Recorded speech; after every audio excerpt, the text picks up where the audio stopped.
Hello and welcome to episode 6 of 1973 GMC Motorhome.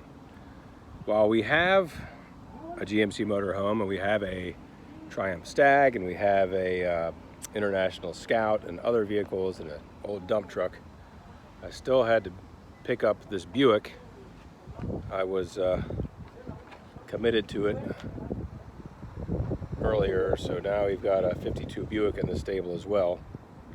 So at some point in the future, we'll be doing a first time start in 20 years kind of deal. So that's what's happening so far. Let's get back to the GMC now. She blows in the distance. Hey, Finny. You see a doggy down there? Come on, Finny. Yes, that's a good boy. That's a good boy. What are we going to do tomorrow? We're going to do some brakes tomorrow. I'm going to heed the words of Jim Bounds. I've watched his brake bleeding video. I'm going to go through the steps one by one. We're going to bench bleed our master cylinder without pushing the brake rod all the way in. Then we're going to gravity bleed the lines. I'm going to replace the proportioning valve, so we're going to have to do this anyway. And I'm going to go through all the steps, and magically by the end of tomorrow we'll have our brakes bled. So that's what's going to happen. Right, Finny? That's right. That's a good boy. Hey, Finny, sit. Finn, sit. Yes.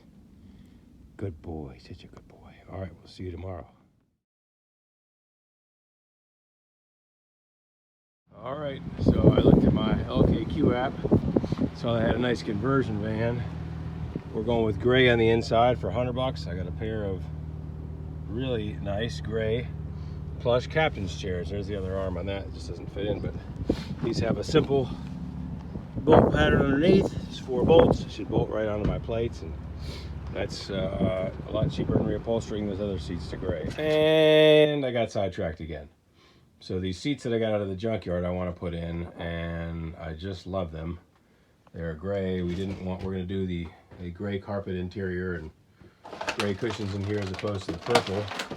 So these seats here, they came out of a 93 G20 conversion van, and on the bases down there I had to enlarge the holes about 1/8 of an inch because the width was just about perfect, and then the front holes I had to drill back about 1/2 inch. So now I've got these nice chairs, and they're actually, now I have dual adjustment. I've got the factory adjustment that was on there that kind of moves it back and up or down and forward, but then these seats here slide back and forth on their own tracks. So you've got a really nice driving height position when you're in here. I've got room below my legs. My hands are here. My arms are bent. They're not all stretched out. And it's really comfy. My feet are right there, so it worked out well. So I don't know if you can find these conversion van seats, but that's one less thing to do. So that's that. Okay, now I'm doing the fun part. So we're going to swap that out. I have a trick for getting these lines off. I'm sure you see what that is. That, of course, is the vice grip on the line. But what I then do is I use my flaring tool, and once I can break that loose with the vice grip, I can grab the line here with the flaring tool, and then I can wiggle it back and forth and get those to spin. So that's pretty ugly, but should still seal up. Everything else I managed to get a good grip on and came loose. So that top one's there is ugly, but as long as it's not leaking, the line looks good. Line's in good shape, so we're gonna switch this proportioning valve. And what we're gonna be using is a PV2. The difference in the PVMH is that there's an orifice in here that's slightly larger. We can take that off at some point and swap that out if necessary, but we're going to try it. I've talked to several people with these motorhomes and say these work.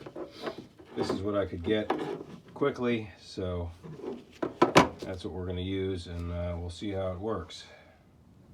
Well, maybe I got it the other way around. Looks like the PV2 has a larger orifice than what was in there. Maybe what was in there was replaced and was wrong. Anyway, we're going to put it back together and see how it works. And ta-da! All right, so that's in.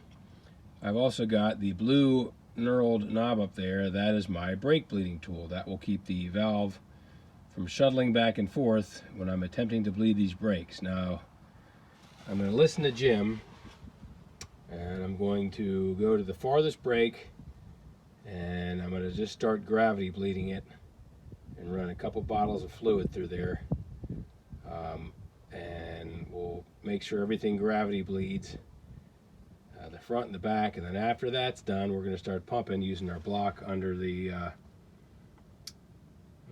pedal so it doesn't go all the way down and mess up our master cylinder. So it's cracked. We're running down into here. You don't see it running, but it's coming. So, and this is the farthest wheel back, and we've already run almost the whole reservoir through at once. So what we're gonna do is,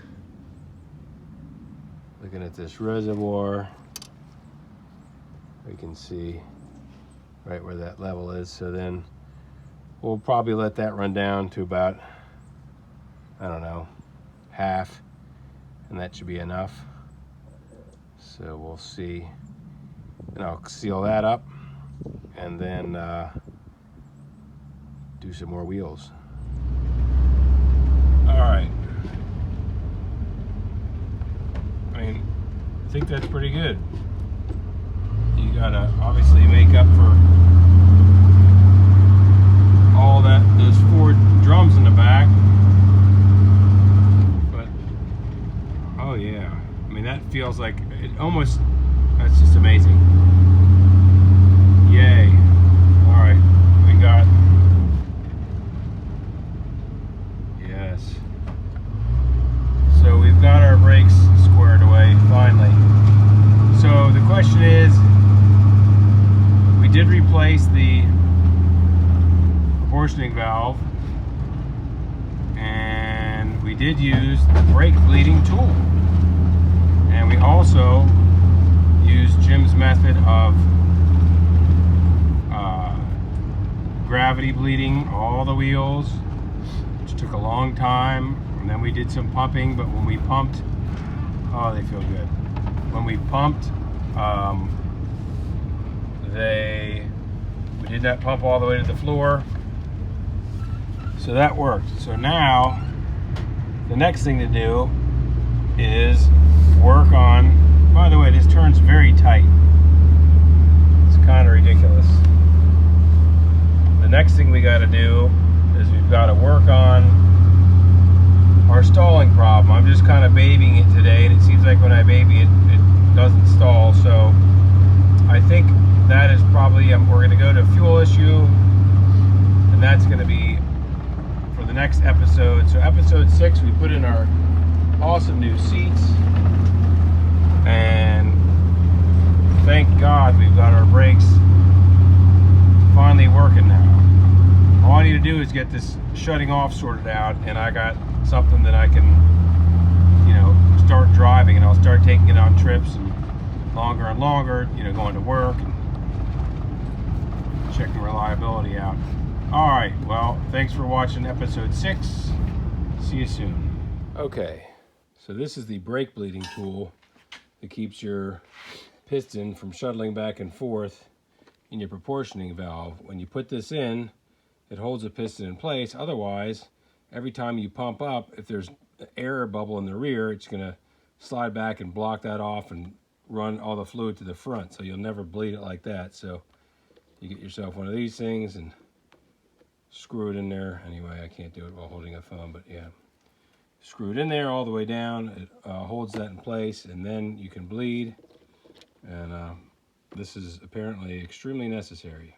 So the other thing I forgot to mention before I so prematurely ended this episode was that I ended up using the PV2 proportioning valve.